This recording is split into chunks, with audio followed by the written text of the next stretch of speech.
One of the reasons why absolutely stormingly busy over winter, well here anyway, is we had a ridiculous generator failure. So doing off grid is the best way that I can explain. So when people ask me, right, to get 90% self-sufficiency, so that's saying like 90% I don't want to buy electricity from the grid, okay? That's relatively quite simple to do. That last 10% is when you really have to push yourself into a completely new realm. So if you were 90%, you go, oh, I've run out of electricity, right? But when we run out, it's just going to connect back up again to the grid. So you don't worry, you just use what you want to use, and you know.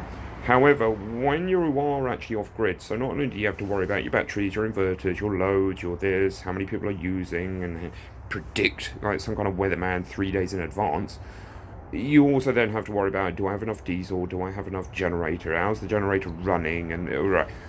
So we had absolutely catastrophic generator failure. Basically, the piston rings, I think they just basically got coked up, so they were stuck in the grooves. So piston came down, sucked air fuel in, piston went up, and pushed all of that pressurization that should be the squeeze, suck, bang, etc. out. Ended up then being pushed through to the crankcase. Crankcase pushed all the oil out through any orifice it could find, pissed all the oil, seized it shut. Absolutely, totally killed the bearings. There's just nothing left of them.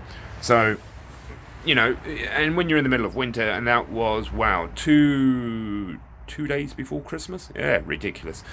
Is that not always the way? So, you know, new engine, yeah, bolted up to the old alternator.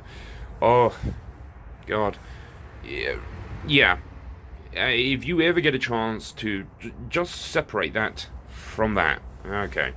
At Christmas, not really with the tools that you want, okay, it just becomes an enormous shit pit of a problem that you don't want to do during summer, you know. Voltage regulator, you know, more voltage regulators, lots of voltage regulators. Right, I can only but suggest to people, my God, if you go off grid, yeah, you can spend loads and loads and loads and loads on a much, much, much bigger generator. Diesel generators don't like being tickled along.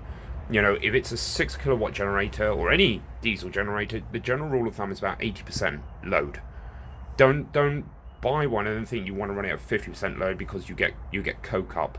It doesn't burn all that diesel off. They like to be kind of thrashed and abused. Ideally, go the opposite. There are generators. This one runs at 3,000 RPM.